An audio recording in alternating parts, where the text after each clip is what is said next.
we need to go on a war footing.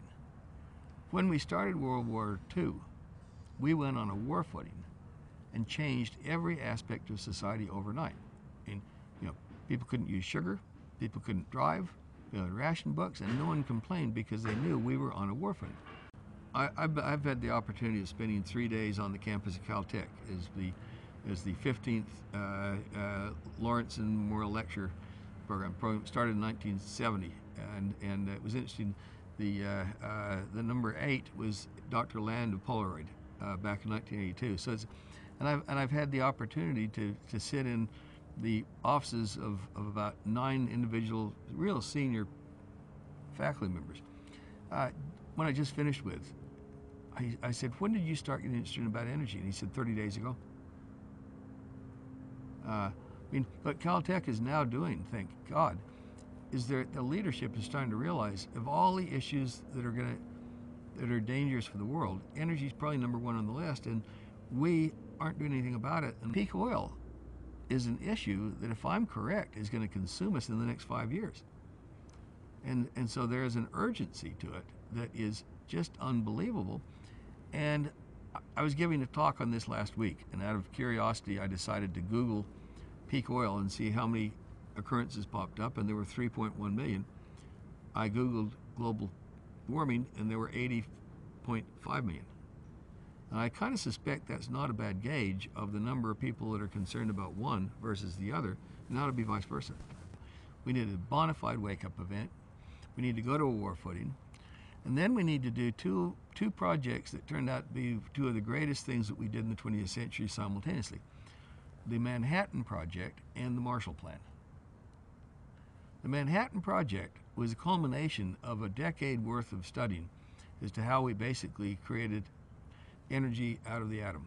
The Marshall Plan was a far less understood and far more heroic plan that was set in motion by George Marshall when, after the war, he for the first time had the opportunity of traveling across Europe as he was going to spend 6 weeks in Moscow to try to actually recreate an alliance to help rebuild Europe. He couldn't believe that Europe was flattened. He'd been the person responsible for all of logistics. It was so much worse. He then spent 6 weeks in the Kremlin and realized that these guys aren't our friends anymore. They think this is terrific. With the devastation of Europe, the Red Army will be on the Atlantic Ocean within 5 years, and having agonized through at the end of World War I, watching that we never ended the war, he came back and convinced Truman, we have got to basically engage America in rebuilding Europe. As much as people hate the idea of going back to getting involved. So he gave a very simple speech at Harvard, commencement, 1947, and he basically scared the bejesus out of America that unless we rebuild Europe, we will have a depression. And it was the depression fear that convinced America, and 2,500 gifted Americans, labor leaders, university leaders, business people, went on sabbatical and became Marshall planners. In World War II, we had nothing. We had no war machine at all when Germany invaded Poland. Within 7 years, the war was over. And the cost of that is we flattened Europe and Japan because of the Marshall Plan. In less than 7 years, we rebuilt it. So I'm enough of an optimist about the ingenuity of human nature that when our back is to the wall, we get going. I'm worried that basically we're running out the clock of doing a lot of things that could really alleviate this awful nightmare future by being in denial that we'll never have peak oil. The resources are so abundant. Technology will bail us out. All of these, look at how much heavy oil we have. All of the arguments that I hear day in and day out as to why I'm an alarmist, saying every day we lose, we're running out the clock. If we had had data reform, and all of a sudden we have the production history for the top 200 oil fields, maybe top 500, I could single-handedly, in less than a week, take that data and do the decline profiles and come up with the world's single most credible profile, say, like it or not, here is the trajectory of supply, and here was the trajectory of demand. And we know one thing, it is very hard to invent a new source of energy. That's why nuclear power was the only thing we invented in the 20th century. We need to start an R&D program more intense than we've ever done, all across the board. And don't pick a winner. Just try to figure out whether there are some winners. But in the meantime, we need to organize a global conference of leaders, far more serious than those leaders that assembled in San Francisco after World War II that created the United Nations, and educate all the leadership about the consequences of having passed peak oil, while we were still building highway systems that envisioned that the rest of the world would drive with the intensity of Mexico. It can't happen. And the only way we will win the peak oil war is to adopt a very different lifestyle of how we travel, how goods travel and how we travel. Because literally there isn't any other solution. None of the conventional wisdom solutions actually work. Conventional wisdom solutions, we should just have higher CAFE standards. We should basically invent a 100-mile-per-gallon car. I think that'll happen anyway, as prices finally go way, way up, which they're bound to. But it takes an eternity to create a new car, and we have 900 million internal combustion engine vehicles on the road. So don't even go there. Encourage that stuff to happen, but that's a post-us solution. What's an us solution? My single, best idea, I actually got from our mayor of Houston, Bill White, who has a program in place today called Flex in the City. We're giving City of Houston awards for the companies who adopt the best flexible work hours to allow people to work when they want and where they want and pay by productivity.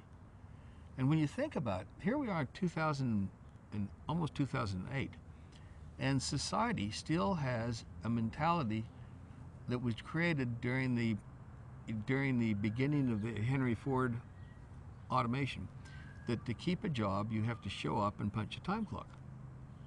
And even sophisticated companies that don't have time clocks, their supervisors get real nervous if Tom's not at his desk at 9 a.m. 2/3 of the 12,500 miles that the average vehicle in America travels is long-distance commuting.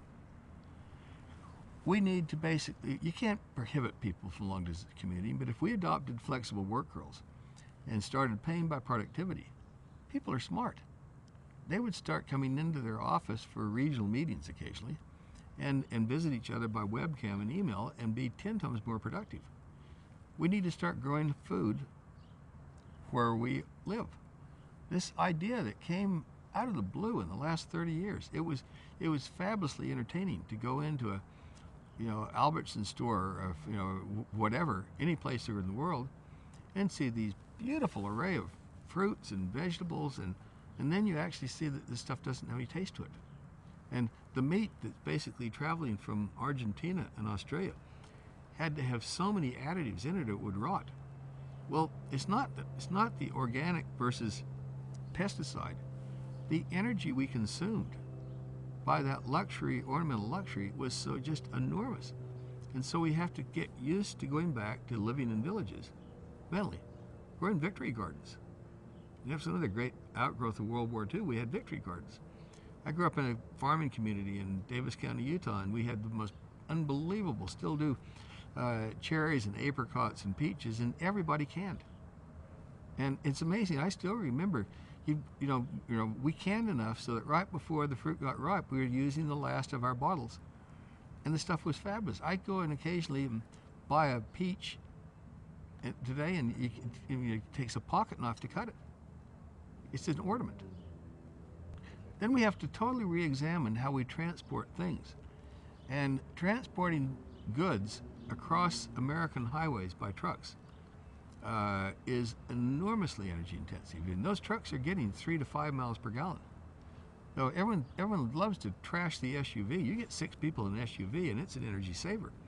But the semi-trucks that are clogging up our highways, put those same goods on barges and ship them around the Panama Canal, or build a super highway so you circumvent the canal and get them to the East Coast by barge traffic, and you're using 1/30th or 1/35th the amount of oil. So there's some things we can do today without waiting for technology, but we won't do them until we realize that we have a scarcity of this thing that was the underpinning of the 20th century.